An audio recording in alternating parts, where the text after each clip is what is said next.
one page is missing, but I know because I wrote it. So the first part, what I had written was just talking about Daddy just as our father. And as my sister said, most persons here today would know Daddy as a police officer, or I should say as a public servant. But we have been privileged to know Daddy in various capacities. First, we know him as a son. And we were so honored to watch Daddy take care of his parents. My father's parents lived in Nassau.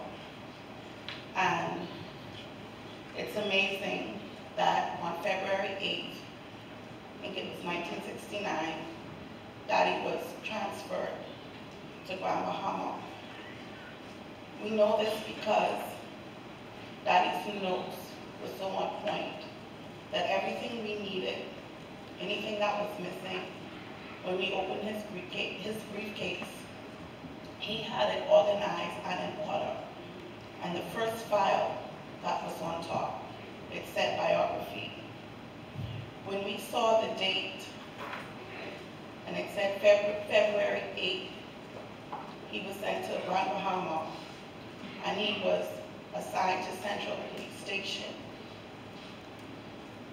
We all went silent because we couldn't believe that it's today, February 8th, 2019, that we would be telling our father farewell 50 years later. Even though Daddy moved to Bahama, he ensured that we knew his parents. We had to go to Nassau to spend time with mother, what we called our grandmother and granddaddy. It wasn't just pass or blow the horn. We would go there and we would spend hours with them. And because him and my mom took that position, we were able to know our grandparents. Not only were we able to know our grandparents, we knew all of my daddy's brothers and sisters. We knew all of their children. This is so important because family is everything. Daddy took his policing so serious. When he was in uniform, it didn't even matter who you were. If you were his wife or his daughter, just ask my mommy. He gave her a speeding ticket.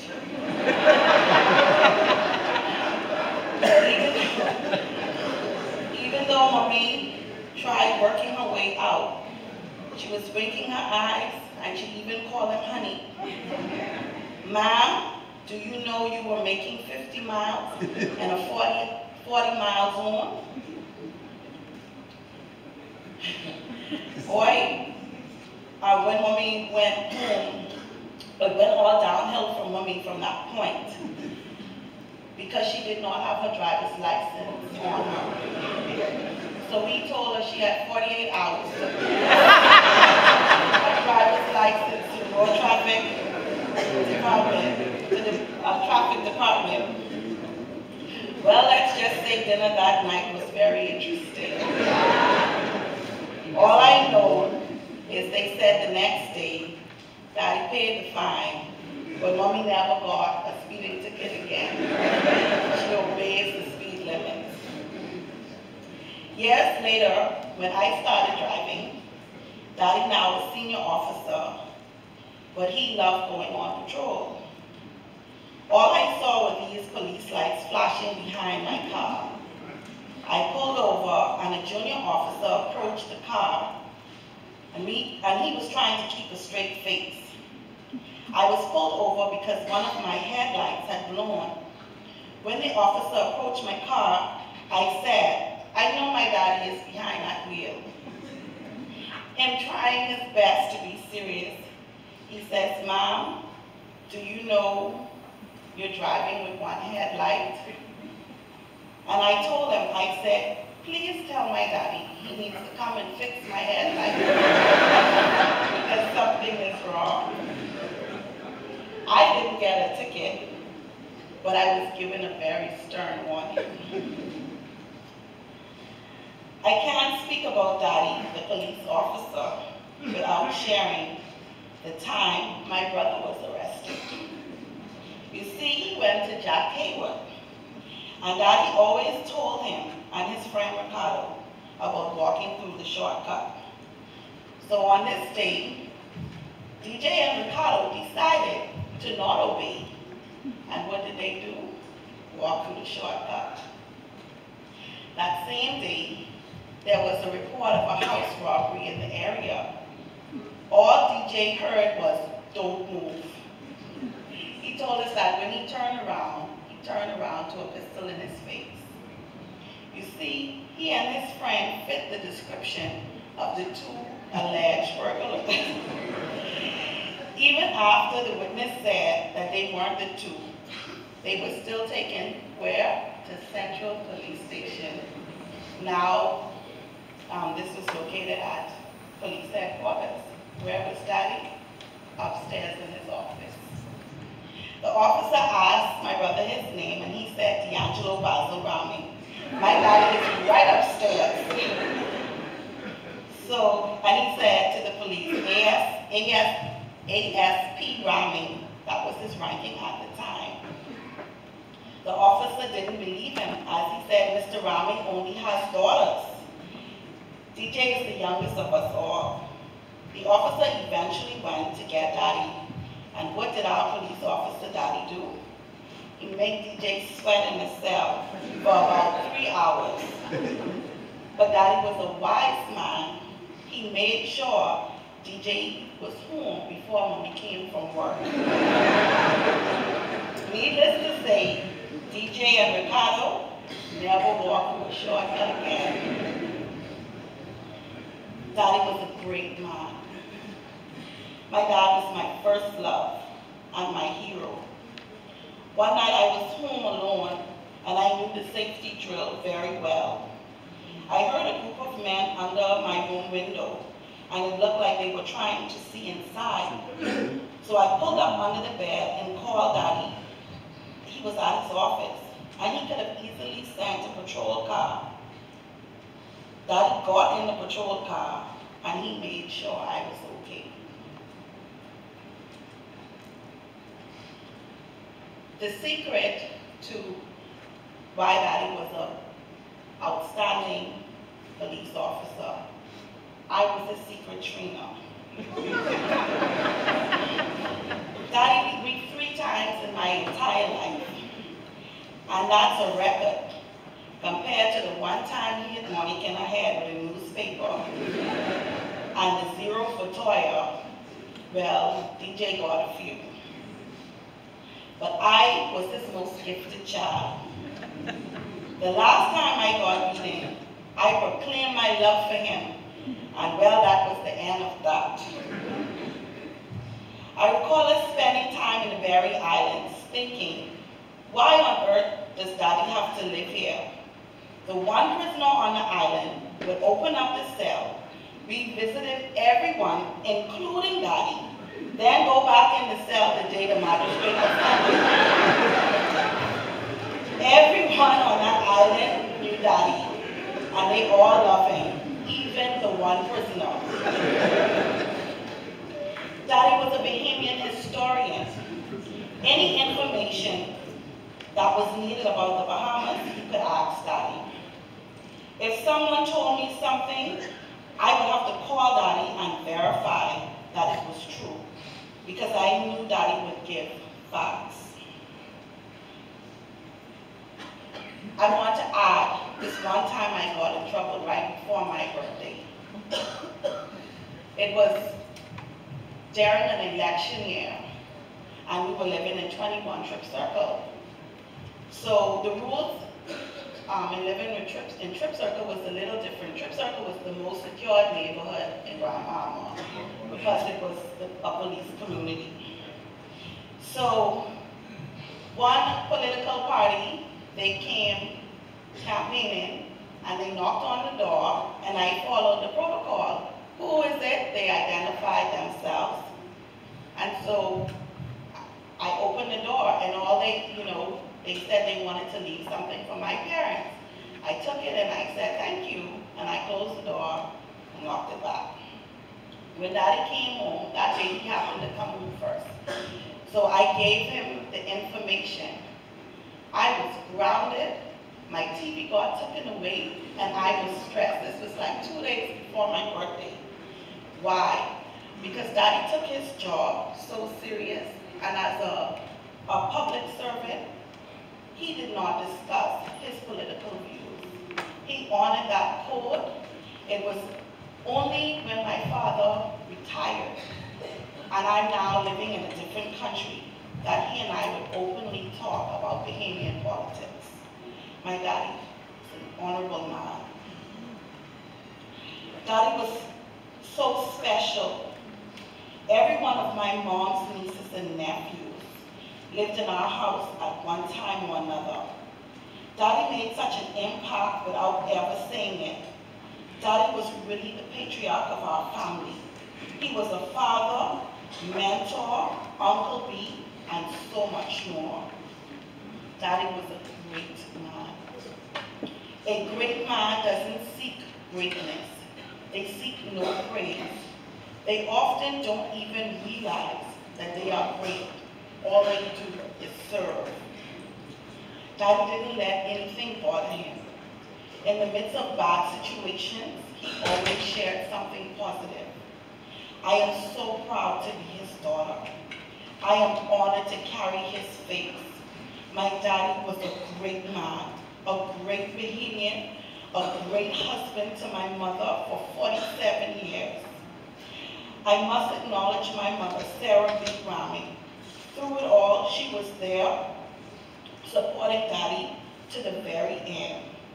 When Daddy fell ill, even though Mommy wasn't feeling well, she was at the hospital 6:30 every morning, again at 2 and again at 7. She was his nurse. I cannot honor my father without honoring my mother, because behind every great man, there is a great woman. My daddy loved my mother to the day he closed his eyes, and she loved him. Daddy left this world protecting us, his family, and we will forever be grateful. There is so much I can say, but the time wouldn't permit, so I will end. Daddy made a change in his life. He gave his life to the Lord and became faithful not to church, but to God. He served and submitted himself to authority. Even though his race is finished, his legacy will live on forever. He wasn't a tall man, but he was a giant of a man. My last words to Daddy were, "I love you so much." He replied, "I love you so much more." He never allowed me to become a police, but for the next 10 seconds, I enrolled myself in Royal Bahamas Police Force. And I stand in honor and in order, at attention, head held high, and I salute my father, Basil Vincent Rahming.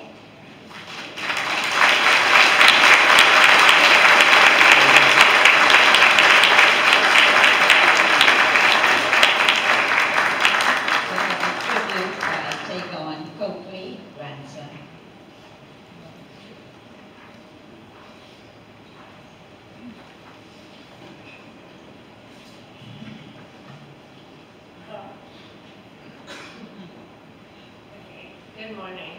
I guess I can start off with saying, for those who don't know, I'm one of my papa's grandchildren. I can say that me and my brother have a very close relationship with our grandparents. We have been spending weekends there since about 3 months old and go there almost every day after school. As my mother said, she wonders who our parents are, but she wouldn't ask. I remember us crying all the time when we had to leave our grandparents' house. We go there almost every day.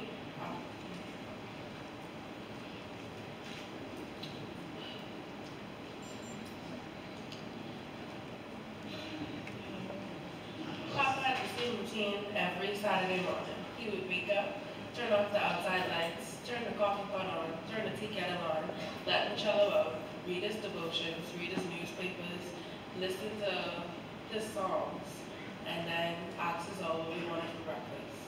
He would go to every single room in the house asking us what we wanted from Burger King. Papa was the main person to pick us up from school since about I was in primary school. He would pick us up and get us something to eat. We ate a lot, actually.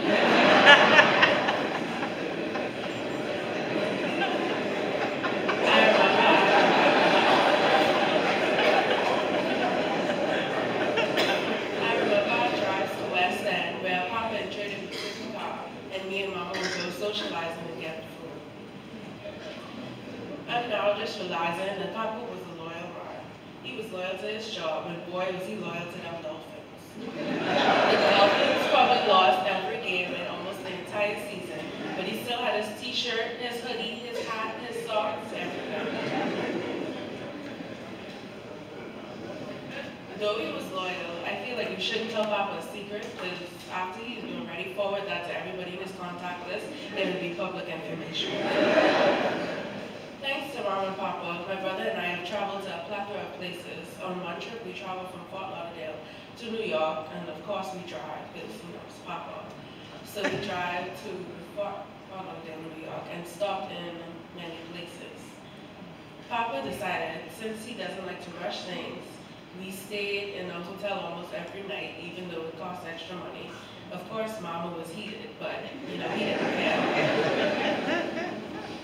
My Auntie Toya always used to say that once me and my brother came along, that it was over for her because she was the baby. Well, I feel like it's that way with Marcello. It was all out with the old and in with the new. He even stopped calling my brother Papa. He started calling Cello Papa. Cello would start to get the drives, and we'd have to stay home and watch the house. He always told us stories, and if you ever needed a history question, he was the person to ask. He always told us never to say who we voted for in every election. He never told us. But, however, you would still hear occasionally his "Great God" during the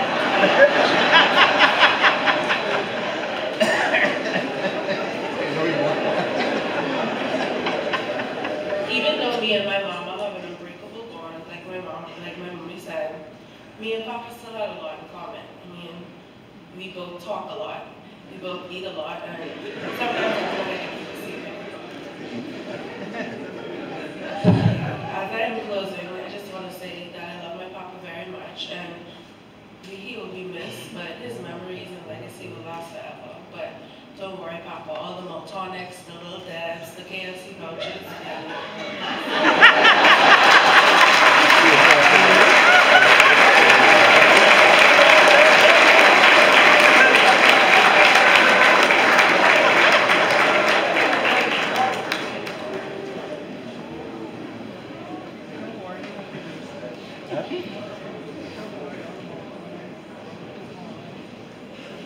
Now I have a tribute to God.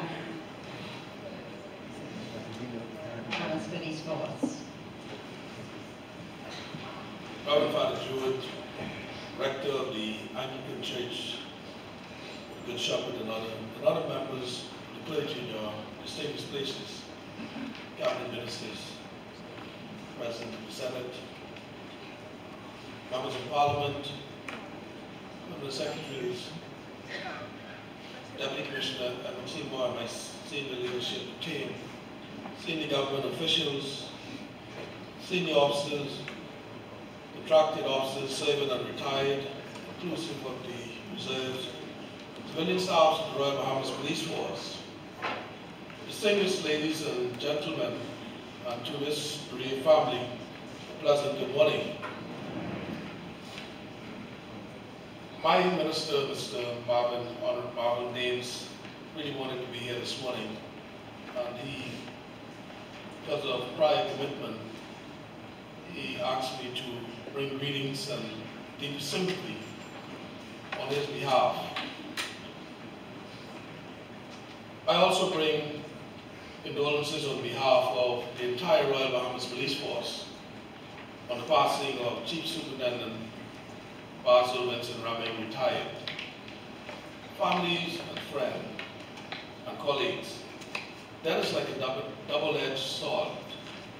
On one hand, it leaves behind pain, loss, and emptiness from not being able to see our loved one's smiling face, or to hear their voices, or to lovingly embrace them again. On the other hand, there are opportunities for a fresh start, where families that have not seen one another for a while can reunite in love and harmony and share memories. So as we gather here today on this sad occasion, and while we grieve with the family, I count it an honor to share with you the noble legacy that retired Chief Superintendent Rahming left in the annals of the Royal Bahamas Police Force. Having come to know Mr. Rahming, I found him to be a good man with good qualities. As I read through his personal file, I was not only inspired and encouraged, but I felt a strong sense of gratitude. I was inspired by his obvious desire to excel in policing and to serve, and to see that he had fulfilled that desire. I was encouraged that the spirit of excellence and the willingness to work for the mere love of organization and country would continue on in the young officers that he left behind to continue where he had left off. I was grateful for the positive and lasting impact that he has left on the island of Grand Bahama and within the Royal Bahamas Police Force and the Bahamas as a whole. Mr. Rahming enlisted into the Royal Bahamas Police Force during an interesting and transformative time. On May 9, 1968, 2 years after the Bahamas Police Force name was changed to the Royal Bahamas Police. Having made a grand entrance into the Royal Bahamas Police Force, receiving the Baton of Honor in his squad, A Squad 1968. His desire to be the best police officer he could be propelled and guided him through his long and successful policing career. Ladies and gentlemen, his development over the years was reflective in his yearly assessment. I saw a steady increase in Rahming's grading point. While he was a constable, he got lots of 7 and 8 out of 10. In different categories, he was being graded on. But from that rank up, he scored 9 and 10 only, and mostly 10s. The young officers today would not be familiar with that grading system, as they changed it over the last decade or so. I wish to just share with you some of the many good things written about him by the officers who knew him best. So permit me just to regurgitate some of them. Rahming was an outstanding officer. He was old school, from the old guard, whose loyalty was to God, family, organization, and country, in that order. He never watched the clock and always showed up when called upon at any hour and without complaints or expectation of payment for extra hours work. He was hardworking, loyal, dependable, cooperative, always clean and tidy, punctual, knowledgeable, and polite when dealing with the public. Rahming was a humble officer who loved his job and his coffee. I'm advised that everyone knew when Chief Superintendent Rahming was on the floor, because the pleasant fragrance of coffee would greet you as you entered the door. Early in his career, he was the official draftsman for the traffic division in Grand Bahama and was deemed, as I quote, one of the better traffic officers. He was a keen investigator who worked with drive, initiative, and without supervision. He was very thorough and assisted in all phases of traffic work. He was also described as an investigator of excellence who performed his job beautifully in the field of fatal and serious accidents. Mr. Rahming was happy, energetic, and a good example to the juniors, and he got along well with his fellow officers. Always professional. Rahming commanded respect and admiration, got the job done at any cost, and was considered a constant performer with a keen sense of public responsibility. However, what was shown consistent throughout all of his report was that he was an asset to the Royal Bahamas Police Force. He loved his job and spared no effort in getting the job done right. He was not a clock watcher, so extra hours was like nothing to him. He was a good leader, a well-rounded and experienced officer, having worked in practically all of the divisions in Grand Bahama and a few in the Providence and the Family Islands. He successfully completed many courses and conferences and was awarded Medal of Long Service and Good Conduct and for meritorious service. Mr. Rahming excelled to the rank of Chief Superintendent and retired from the force on the 9th of January 2009. To this bereaved family, thank you so much for lending Basil to us, and please know that his contribution to the organization and to the Commonwealth of the Bahamas are appreciated and will never be forgotten. Just as Basil and all of the memories you have shared together will live in your hearts, I encourage you to weep if you must, but to weep with hope, knowing that one day you will see Basil again. May Almighty God strengthen and comfort you as you go through this period of loss.